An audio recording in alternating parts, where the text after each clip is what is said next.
வணக்கம், welcome to Bhuvana's kitchen. இன்றைக்கி நம்ம சேனலில் தேங்காய் பர்ஃபி எப்படி செய்கிறது அப்படின்னு பார்க்க போகிறோம். வாங்க வீடியோக்குள்ளே போகலாம். ஸ்டவ் ஆன் பண்ணிவிட்டு ஒரு பேன் வச்சுக்கோங்க. பேனில் 1 டேபிள் ஸ்பூன் அளவுக்கு பட்டர் சேர்த்துக்கோங்க.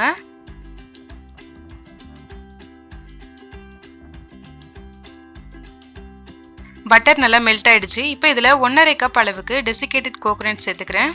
டெசிகேட்டட் கோகோனட் எப்படி செய்யணும் அப்படின்ற வீடியோ நம்ம சேனலில் போட்டிருக்கேன். வீடியோவோட லிங்க்கை டிஸ்கிரிப்ஷன் பாக்ஸில் கொடுத்துருக்கேன். நீங்கள் செக் பண்ணி பார்த்துட்டு யூஸ் பண்ணிக்கோங்க.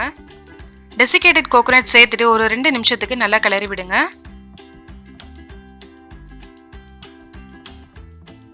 இது கூட 2 டேபிள் ஸ்பூன் அளவுக்கு கண்டென்ஸ்ட் மில்க் சேர்த்துருக்கேன். கண்டென்ஸ்ட் மில்க் சேர்க்காம கூட நம்ம செய்யலாம். இது ஆப்ஷனல் தான். இது வேண்டாம் அப்படின்னு நினச்சிங்கன்னா நீங்கள் ஸ்கிப் பண்ணிடலாம். கண்டென்ஸ்ட் மில்க் சேர்க்கறதுனால தேங்காய் பர்ஃபிக்கு நல்ல ஒரு டேஸ்ட் கிடைக்கும். நீங்கள் இதை ஒரு 2-3 நாளைக்கு ஸ்டோர் பண்ணி வச்சு யூஸ் பண்ணால் கூட ஹார்ட் ஆகாமல் நல்ல ஸ்மூத்தாக சாஃப்டாக இருக்கும். கண்டென்ஸ்ட் மில்க் எப்படி செய்யணும் அப்படின்ற வீடியோவும் நம்ம சேனலில் போட்டிருக்கேன். வீடியோவோட லிங்க்கை நான் டிஸ்கிரிப்ஷன் பாக்ஸில் கொடுத்துருக்கேன். நீங்கள் செக் பண்ணி பார்த்துட்டு ப்ரிப்பேர் பண்ணிக்கோங்க. 1/4 கப் அளவுக்கு சர்க்கரை சேர்த்துருக்கேன். நான் கண்டென்ஸ்ட் மில்க் சேர்த்துருக்கிறதுனால சர்க்கரை குறைவாக சேர்த்துருக்கேன். நீங்கள் கண்டென்ஸ்ட் மில்க் சேர்க்கலைன்னா 1/2 கப் அளவுக்கு சர்க்கரை சேர்த்துக்கோங்க, கரெக்டாக இருக்கும். சர்க்கரை சேர்த்துட்டு நல்லா மிக்ஸ் பண்ணி விடுங்க. 1/4 கப் அளவுக்கு காய்ச்சி ஆற வச்ச பால் சேர்த்துக்கோங்க. பால் சேர்த்துட்டு நல்லா மிக்ஸ் பண்ணி விடுங்க. கெட்டியான பதத்துக்கு வர வரைக்கும் நல்லா மிக்ஸ் பண்ணிக்கிட்டே இருங்க. நல்லா கெட்டியாயிருச்சு. இந்த டைமில் நம்ம ஸ்டவ் ஆஃப் பண்ணிடலாம். தேங்காய் பர்ஃபியை இந்த மாதிரி ஒரு ட்ரேயில் ட்ரான்ஸ்ஃபர் பண்ணிக்கிறேன். இந்த ட்ரே இல்லைனா ஒரு பிளேட்டில் நெய் தடவிட்டு அதில் கூட நீங்கள் சேர்த்துக்கலாம்.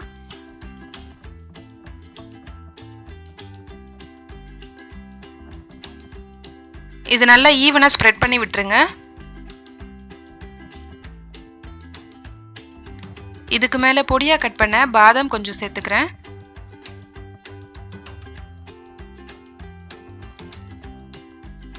பாதாம் சேர்த்துட்டு நல்லா ப்ரெஸ் பண்ணி விடுங்க. அப்போதான் அது பர்ஃபியோட நல்லா.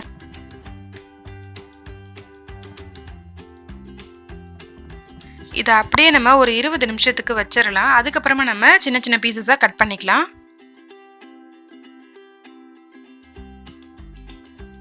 20 நிமிஷம் ஆயிடுச்சு. இப்போ நம்ம இதை சின்ன சின்ன பீசஸாக கட் பண்ணிக்கலாம். இப்போ நம்ம இதை பீசஸாக கட் பண்ணிக்கலாம். ஸ்கொயராகவோ இல்லை டைமண்ட் ஷேப்லையோ நம்ம இதை கட் பண்ணிக்கலாம். நான் இன்றைக்கி ஸ்கொயர் ஷேப்பில் கட் பண்ணியிருக்கேன்.